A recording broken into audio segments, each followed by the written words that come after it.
ओम शांति। आज की मुरली से मातेश्वरी जी के महावाक्य है। पहला पॉइंट, मनुष्य आत्मा अपनी पूरी कमाई अनुसार भविष्य प्रारब्ध भोगता है। मम्मा कहती, देखो बहुत मनुष्य ऐसे समझते हैं हमारे पूर्व जन्मों की अच्छी कमाई से अभी यह ज्ञान प्राप्त हुआ है, परंतु ऐसी बात है ही नहीं। पूर्व जन्म का अच्छा फल है यह तो हम जानते हैं। कल्प का चक्र फिरता रहता है, सतो रजो तमो बदली होता रहता है, परंतु ड्रामा अनुसार पुरुषार्थ से प्रारब्ध बनाने की मार्जिन रखी है। तब तो वहां सत्युग में कोई राजा रानी, कोई दासी, कोई प्रजा का पद पाते हैं, तो यही पुरुषार्थ की सिद्धि है। वहां द्वैत ईर्ष्या होती नहीं, वहां प्रजा भी सुखी है। राजा रानी प्रजा की ऐसी संभाल करते हैं जैसे माँ बाप अपने बच्चों की संभाल करते हैं। वहां गरीब साहूकार सब संतुष्ट है।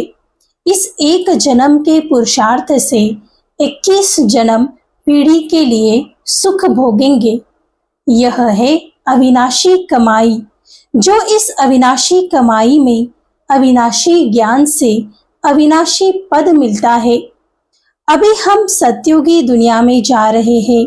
यह प्रैक्टिकल खेल चल रहा है, यहाँ कोई छू मंतर की बात नहीं है।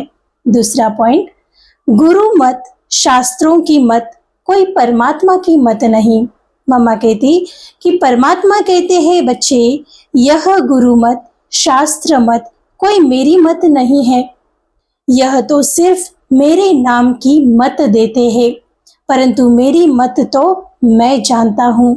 मेरे मिलन का पता मैं आकर देता हूँ, उसके पहले मेरी एड्रेस कोई नहीं जानता।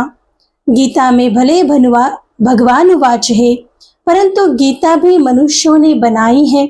भगवान तो स्वयं ज्ञान का सागर है। भगवान ने जो महावाक्य सुनाए हैं उनका यादगार फिर गीता बनी है। यह विद्वान पंडित आचार्य कहते हैं परमात्मा ने संस्कृत में महावाक्य उच्चारण किए, उसे सीखने बिगर परमात्मा मिल नहीं सकेगा। यह तो और ही उल्टा कर्मकांड में फंसाते हैं।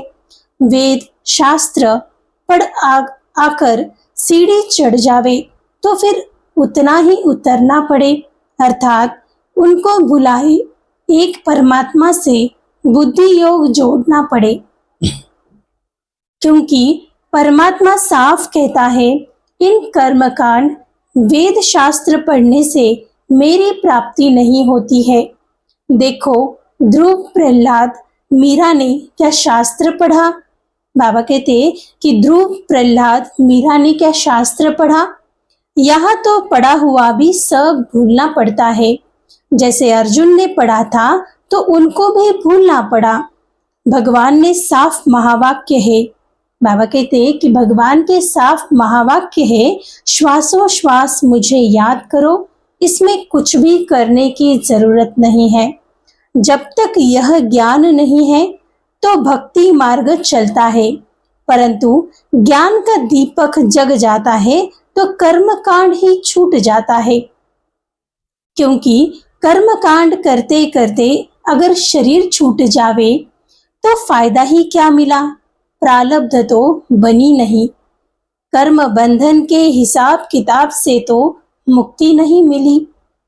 लोग तो समझते हैं कि झूठ न बोलना, चोरी न करना, किसी को दुख न देना यह अच्छा कर्म है, परंतु यहाँ तो सदाकाल के लिए कर्मों की बंधाईमानी से छूटना है और विकर्मों की जड़ को भी निकालना है।